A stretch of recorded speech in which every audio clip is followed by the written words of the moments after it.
Pork Pond, Minnesota, a small town on the outskirts of Minneapolis and St. Paul.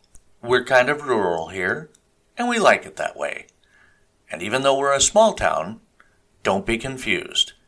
We have big thoughts, big ideas, and big hearts here. Welcome to the greatest podcast you've never heard of. You're listening to the Pork Pond Gazette. Hello, everybody, and welcome to the Pork Pond Gazette. I am your host, Mike Rathman, and yes, this is coming out on Christmas Day, so I want to wish everybody a very, very Merry Christmas, and since I probably won't talk to you before then, a Happy New Year as well. So, this is not really a Christmas-related story per se, but it was a story about kindness, and I thought I'd share it, and I hope you enjoy it. So I was born and raised in Billings, Montana, and it was there in 1967 that I learned one of the most important lessons in kindness that I can recall. To be fair, I didn't realize it at the time, but I do now, and that's the most important thing, right? Growing up, my dad worked for Northwest Airlines in Billings, and my family was lucky enough to be able to visit him during his coffee breaks. It wasn't until the last few years that I realized how unusual it is for family to get together while one of their parents is at work. I don't think that happens a lot anymore, but we did it several times a year. Typically, it would take place after church. Mom would pile my brother and I into the car, and we would head up to the airport. Sometimes we'd get there and just as he was going on break, and other times we'd have to wait if a flight was late or some such thing.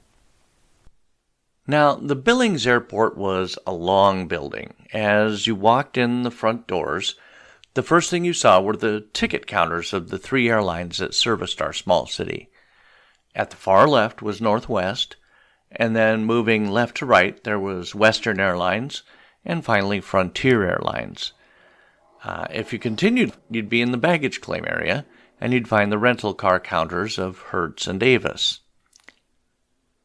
If you continued left of the Northwest ticket counter, there was a large open area with seating.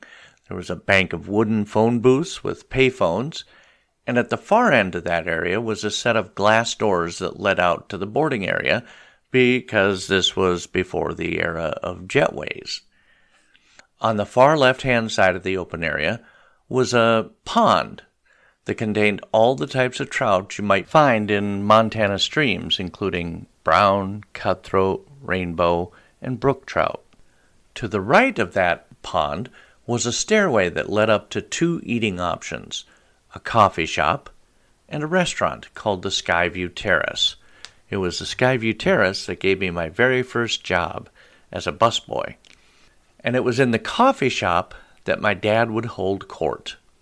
I remember him telling me that the Bismarck donut that I was eating was named after the city in North Dakota because it was invented there. Of course it was not, but I believed him. And I digress. So one Sunday late morning, we arrived at the airport to find that Dad was still working a flight. I was around 7, and my brother was 5, and being typical young boys, we quickly got bored waiting for our dad and asked our mom if we could go explore. She said yes, so long as we didn't bother anyone. We immediately headed for the phone booths, slipping into each one, closing the door, and the light would come on inside, and then rifling through the coin return slot to see if anybody had left change behind.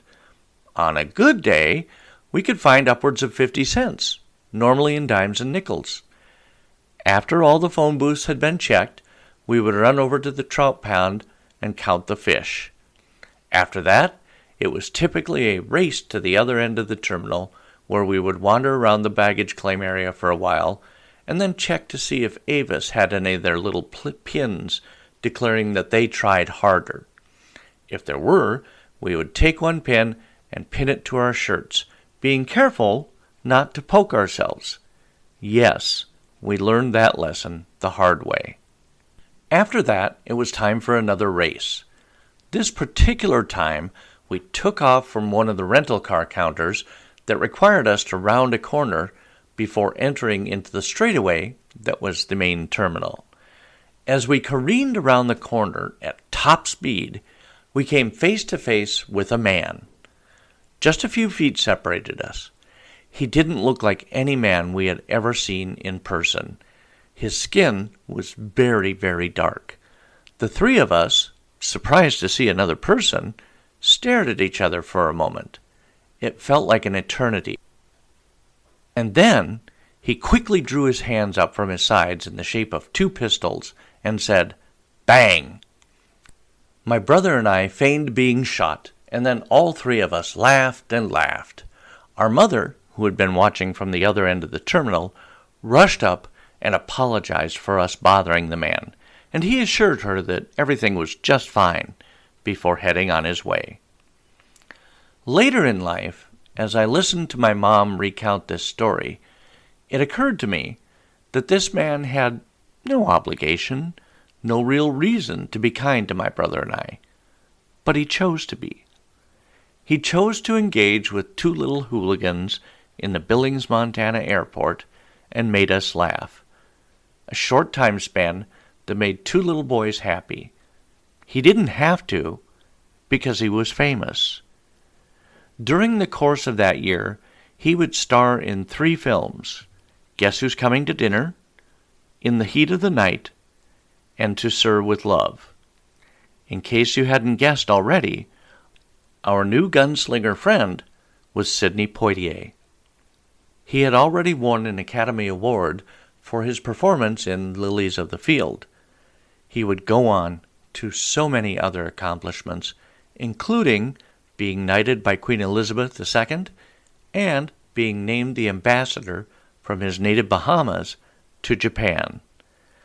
This towering man, who didn't look like any other human being I had ever seen in person in all of my 7 years, who was a successful and admired actor, chose, in a brief moment in time, to be kind to 2 children he did not know and would never see again. If he can do it, so too can we all.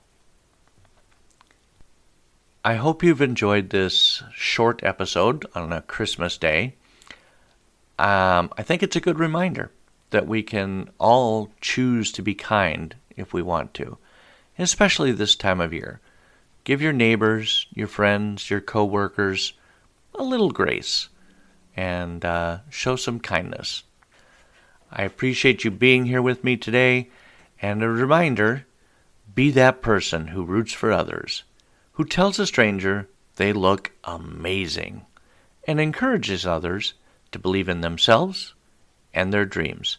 I'm Mike Rathbun, and you've been listening to the Pork Pond Gazette.